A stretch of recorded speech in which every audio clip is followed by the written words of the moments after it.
Hi guys, good morning. எல்லாம் எப்படி இருக்கீங்க? இன்றைக்கி ஒரு அழகான முட்டை தொக்கு எப்படி பண்ணலான்னு பார்க்கலாம். ரொம்ப ஈஸியாக ஆனால் ரொம்ப டேஸ்டியாக இருக்கும். எப்படி பண்ணலான்னு பார்க்கலாம் வாங்க. ஒரு பேன் எடுத்துக்கோங்க, சூடு பண்ணிவிட்டு அதில் கொஞ்சம் ஆயில் எக்ஸ்ட்ரா விட்டுக்கோங்க. எப்பயும் விடுறதை விட நம்ம 2 டீஸ்பூன் விட்டோம்னா ஒரு 6 to 7 டீஸ்பூன் வேணும். ஆயில் ரொம்ப இம்பார்ட்டன்ட், ஸோ அதை விட்டுக்கோங்க. நல்ல எண்ணெய் சூடாகட்டும்.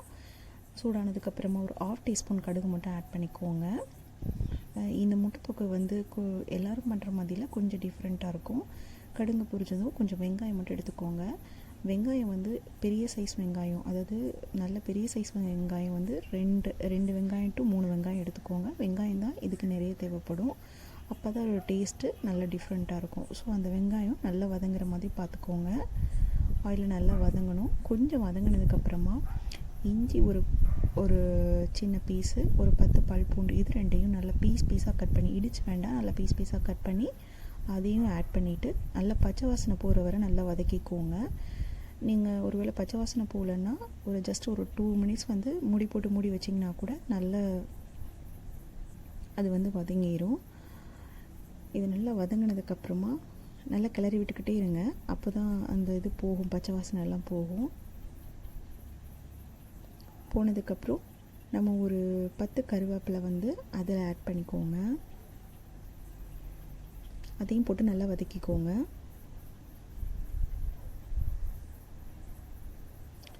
இந்த முட்டை தொக்கு சாப்பாட்டுக்கு மட்டும் இல்லை, சப்பாத்திக்கு எல்லாத்துக்குமே சூப்பராக இருக்கும். சாப்பாட்டுக்கு அட்டகாசமாக இருக்கும். நல்லா ட்ரை பண்ணி பாருங்கள்.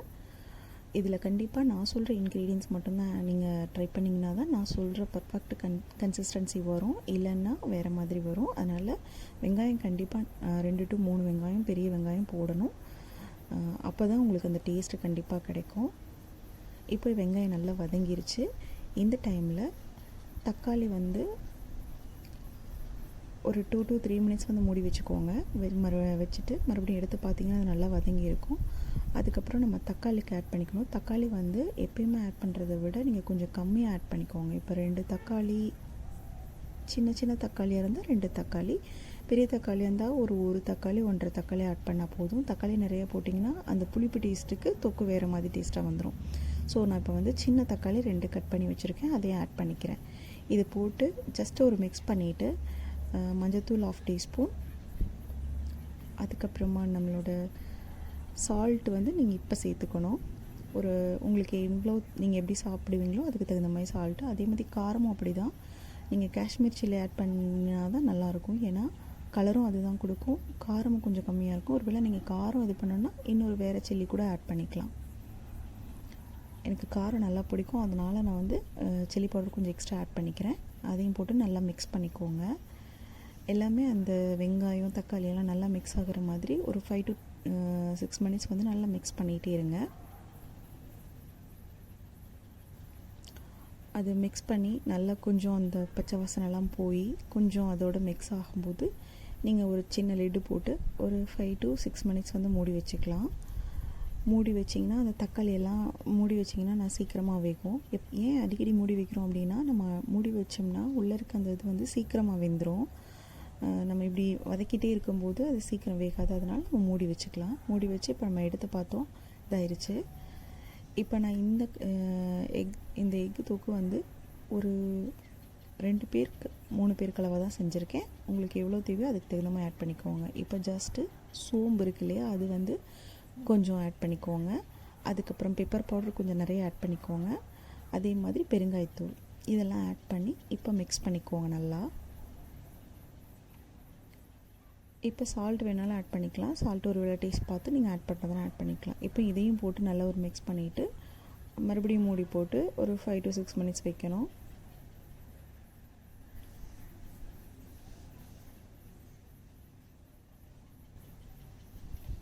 இது வச்சதுக்கப்புறம் நீங்கள் ஆல்ரெடி நம்ம எக் வந்து பாயில் பண்ணி ஒரு 4 எக் எடுத்து வச்சுருக்கோம். நீங்கள் இதை எந்த ஷேப்பில் வேணாலும் கட் பண்ணிக்கலாம்.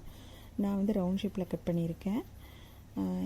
அதுக்கப்புறமா அந்த இதுக்குள்ளே வந்துட்டு அந்த எக்கெலாம் கட் பண்ணி உள்ளே வச்சுட்டு அது மேலே கொஞ்சம் நிறைய பெப்பர் ஆட் பண்ணணும். நல்லா நிறைய பெப்பர் ஆட் பண்ணிவிட்டு அதுக்கப்புறமா நீங்கள் கொஞ்சம் ஆயிலும் கூட அந்த எக்கு மேலே விடணும். அந்த மசாலாலாம் ஒதுக்கிட்டு எக்கை வந்து நடுவில் வச்சுட்டு இதெல்லாம் பண்ணிவிட்டு இதை மறுபடியும் ஒரு லிட் போட்டு ஒரு 5 to 10 செகண்ட்ஸ் வச்சிங்கன்னா போதும். ஏன்னா எல்லாமே ஆல்ரெடி பாயில் இருக்கிறதுனால அந்த ஜஸ்ட் அந்த இது ஆகிறதுக்கு அந்த முட்டை மட்டும் அந்த மசாலாவோட மிக்ஸ் ஆகிறதுக்காக. இப்போ எடுத்து பார்த்தீங்கன்னா அந்த ஆயில் பேப்பர்லாம் இதாக இருக்கும். இதை ஜஸ்ட்டு இந்த மாதிரி ஒரு இந்த ஐஸ்கிரீம் ஸ்பூன் இருக்கும் இல்லையா, அந்த மாதிரி ஒரு ஸ்பூனில் வச்சு திருப்பி விட்டுக்கோங்க. இல்லைன்னா எக்கு அந்த உடையிறதுக்கான சான்சஸ் இருக்குது பெரிய ஸ்பூன்னா. இந்த மாதிரி அந்த எக்கை எல்லாமே திருப்பி திருப்பி விட்டுட்டு அதையும் ஒரு 5 to 10 செகண்ட்ஸ் வந்து மூடி வச்சிங்கன்னா மறுபடியும் அதோட மசாலாவோட அது மிக்ஸ் ஆயிரும்.